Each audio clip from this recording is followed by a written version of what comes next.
สวัสดีค่ะพ่อแม่พี่น้องสวัสดีFCทุกท่านเนาะค่ะกลับมาพบมาพอกับเจตาพารวยคือเก่าค่ะในทางช่อง YouTube เนาะคลิปนี้เจตาก็จะวางแนวทางของฮานอยค่ะนะฮานอยออกทุกมือฮานอยวันที่10มือนี้เนาะค่ะฮานอยรูด3หน่อยในช่องของเจตารูด3หน่อยมีทุกวันเนาะค่ะรอบพิเศษก็5:30ปกติ6:30 VIP 1:30ค่ะรูด3น้อยกับเจตาผ้ารวยเนาะค่ะแล้วก็จะมี4ท่านเนาะค่ะเจ๊ปากแดงเจตาพารวยอสมใจแนวทางพ่อเก่งค่ะชอบของผู้ใดพี่น้องตามของผู้ใดเนาะพิจารณาซ่อมเอามักของผู้ใดรูด3น้อยกะแคปหน้าจอเนาะค่ะชอบก็จัดขัดก็ผ่านเนาะค่ะพี่น้องเห็นอยู่นี่เจ๊ปากแดงค่ะวันที่9ที่ผ่านมาเจ๊ปากแดงของเพิ่นเข้าไปรอบหนึ่งเนาะค่ะเข้าไปรอบปกติ11ของเจ๊ปากแดงไปล่างเนาะค่ะออกล่าง11เจ๊ปากแดงค่ะ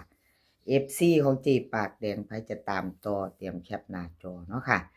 รูด3น้อยกับเจ๊ปากแดงถ้าชอบแนวทางของเพิ่นเนาะพี่น้อง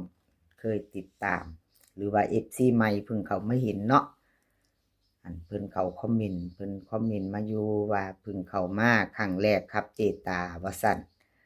กราบขอบบุญขอบคุณหลายๆค่ะถ้าชอบคลิปนี้ชอบแนวทางเนาะ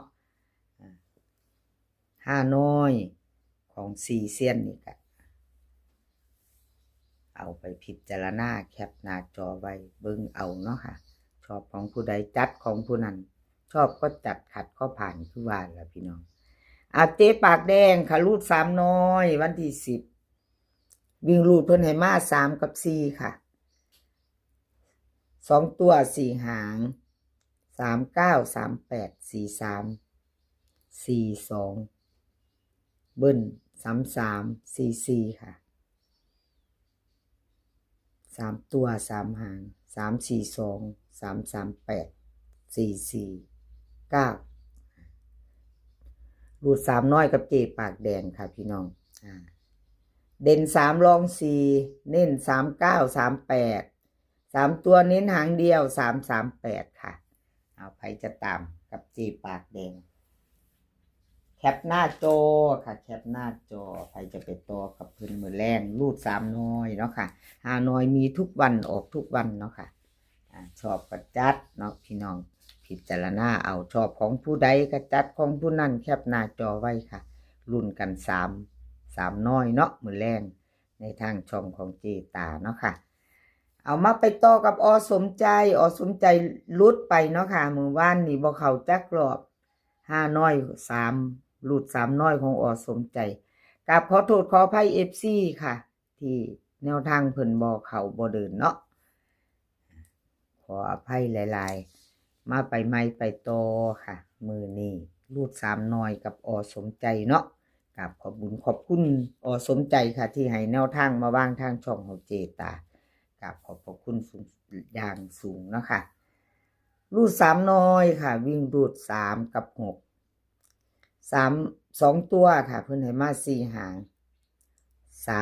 38 39 62 61เบิ้ล33กับ66ค่ะ3ตัว362 639 338ค่ะวิ่งรูดเพิ่นเด่น3รอง6ค่ะ2ตัวนี่เน้น39กับ61 3ตัวเน้นหางเดียวค่ะ639ค่ะเลขทุกตัวเอามาวางเพื่อเป็นแนวทางค่ะ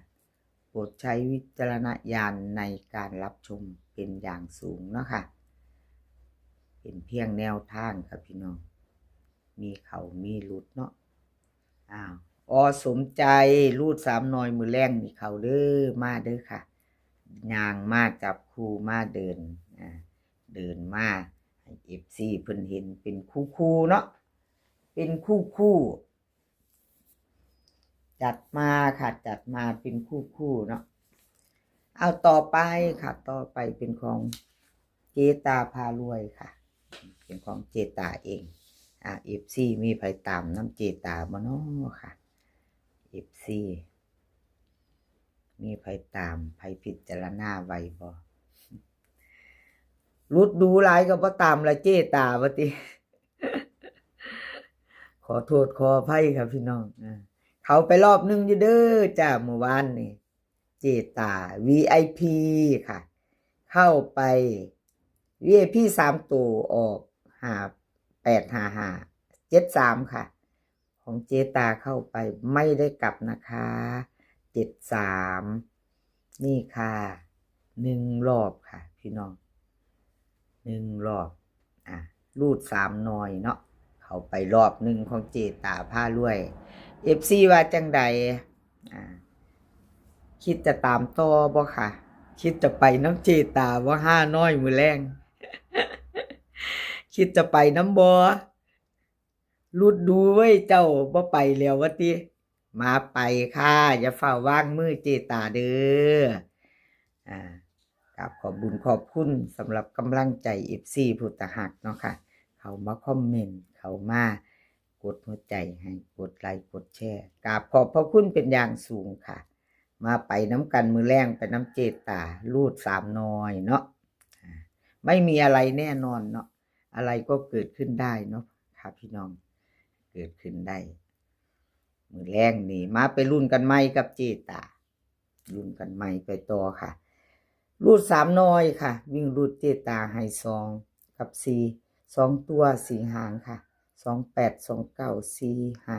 45 46เบิ้ลเจตาให้หางเดียวค่ะ22ค่ะ3ตัว2หางค่ะ246 229วิ่งรูดเด่น2ตัวเดียวที่เจตาวงกลมให้เนาะลอง4ค่ะลอง4เน้นค่ะ28กับ46 2หาง2ตัวค่ะ3ตัว1หาง246FC ว่าจังใดค่ะจะไปน้ำเจตามือแรงรูด3น้อยแคปหน้าจอค่ะแคปหน้าจอไว้ไปเที่ยว5น้อยกับเจตาเนาะแนวทางใหม่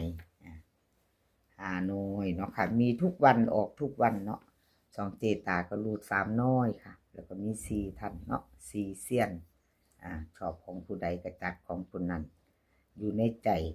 เสี้ยนใดอยู่ในใจก็จัดก็แคบไปค่ะพี่น้องไปรุ่นกัน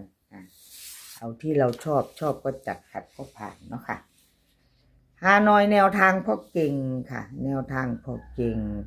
วันที่เก่าที่ผ่านมาค่ะ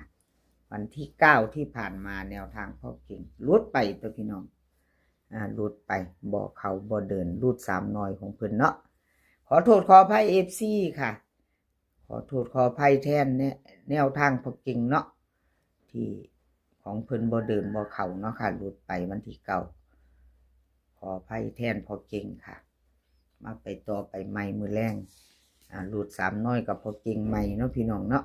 เจตาให้กำลังแรงใจเด้อค่ะพ่อเก่งกราบขอบุญขอบคุณที่ให้แนวทางมาวางทางช่องค่ะกราบขอบพระคุณเป็นอย่างสูงมาลุ้นต่อค่ะเป็นวันจันทร์ที่10เนาะวันที่10วิ่งรูดค่ะพ่อเก่งให้มา7กับ5 2ตัว4หาง7 5 7 6 5 3 5 4ค่ะเบิ้ล77เบิ้ลหางเดียวเด้อค่ะ77ของพ่อเก่ง3ตัว3หางค่ะ753 554 776วิ่งรูดเด่น5ค่ะรอง7วงกลมให้หาตัวเดียวรอง7 2ตัวค่ะ7553 3ตัว1หาง753แคปหน้าจอค่ะใครจะไปต่อกับแนวทางพ่อเก่งเนาะรูด3น้อยค่ะจะมีรอบพิเศษปกติ VIP ค่ะทางช่องของเจตาคลิปนี้ก็ขอให้พี่น้องโชคดีกับ5น้อยมือแรงค่ะโชคดีกับ5น้อยมือแรง